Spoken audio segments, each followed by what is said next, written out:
जय जिनेंद्र दोस्तों, मेरा नाम है सौम्या और विद्या गुरु संस्मरण में आपका स्वागत है। विद्या गुरु के रोचक संस्मरण सुनने के लिए चैनल को सब्सक्राइब करना ना भूलें और साथ में ही बेल आइकन पर क्लिक करें ताकि विद्या गुरु के संस्मरण आप तक नियमित पहुंचते रहें। तो दोस्तों, प्रस्तुत प्रसंग हमने श्रवण परंपरा संप्रवाहक पुस्तिका क्रमांक 3 से लिया है। तो बात सन 1980 की है, जब आचार्य भगवंत का प्रवास सिद्ध क्षेत्र नैनागिर जी मध्य प्रदेश में चल रहा था।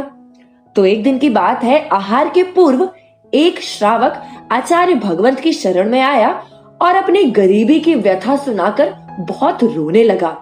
और उसकी इस व्यथा को सुनकर आचार्य महाराज करुणा से भरकर बोले, अच्छा, इतने परेशान हो तो ऐसा करो कि थोड़ा थोड़ा दान देना शुरू कर दो।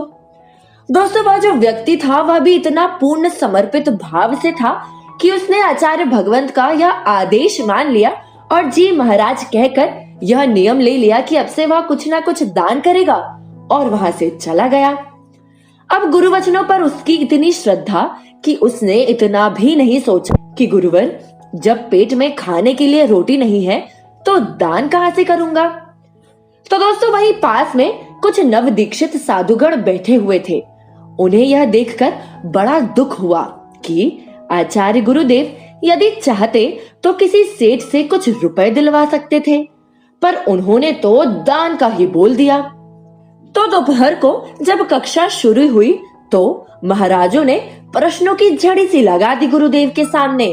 उन्होंने ऐसे ऐसे प्रश्न पूछे जैसे दया किस पर करनी चाहिए, आदि आदि। और आचार्य भगवंत इन प्रश्नों को सुनकर बोले, आज आप लोगों को क्या हो गया है। तो एक महाराज गण बोले, गुरुदेव, आहार के पहले एक गरीब व्यक्ति आपकी शरण में आया था। तो दोस्तों, यह पंक्ति से आचार्य भगवंत को सारी बात समझ में आ गई और गुरुदेव बोले, अच्छा, आप सब तो गरीबों के मसीहा हो और हम क्या दुश्मन हैं गरीबों के। अरे, दूसरों की जेब से पैसे निकलवा कर दे तो देता, पीछे या मंत्र से गरीबी हटती होती तो आज सब गरीबों को अमीर कर देते। नहीं, पर ऐसा नहीं होता। ध्यान रखना, अमीर होने का बीज बोए बिना अमीरी नहीं आ सकती, अतः पुण्य बढ़ाओ। तो दोस्तों, 6 माह बाद वह व्यक्ति अपने परिवार के साथ आचार्य भगवंत के दर्शनार्थ हेतु आया और बोला, गुरुदेव, मेरा सब कुछ बहुत अच्छे से चल रहा है। अब मैं हर कार्य में सक्षम हो गया हूँ। गुरुदेव, आपने बहुत बड़ा उपकार किया है मुझ पर। अब प्रतिदिन जो भी आता है मैं उसमें से अवश्य कुछ न कुछ दान करता हूँ। भले ही खाने के लिए 2 रोटी हो, लेकिन उसमें से भी एक टुकड़ा पक्षियों को अवश्य डालता हूँ। और उसने गुरुदेव को बताया कि उसका दान देने का जो नियम है वह बहुत अच्छे से चल रहा है। तो दोस्तों, आपने देखा, इस संस्मरण से हमें यह सीखने मिलता है कि जीवन में हमें रोज कुछ ना कुछ किसी भी रूप से दान जरूर करना चाहिए।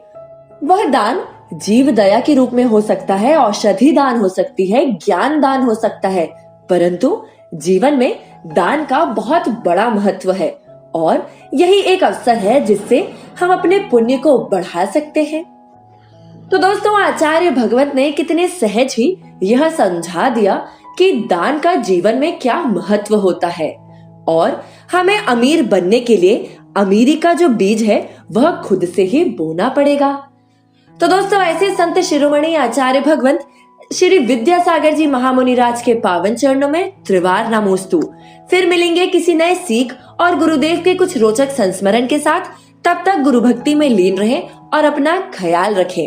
अगर आपने अभी तक चैनल को सब्सक्राइब नहीं किया है तो चैनल को सब्सक्राइब जरूर करें। सादर जय जिनेंद्र।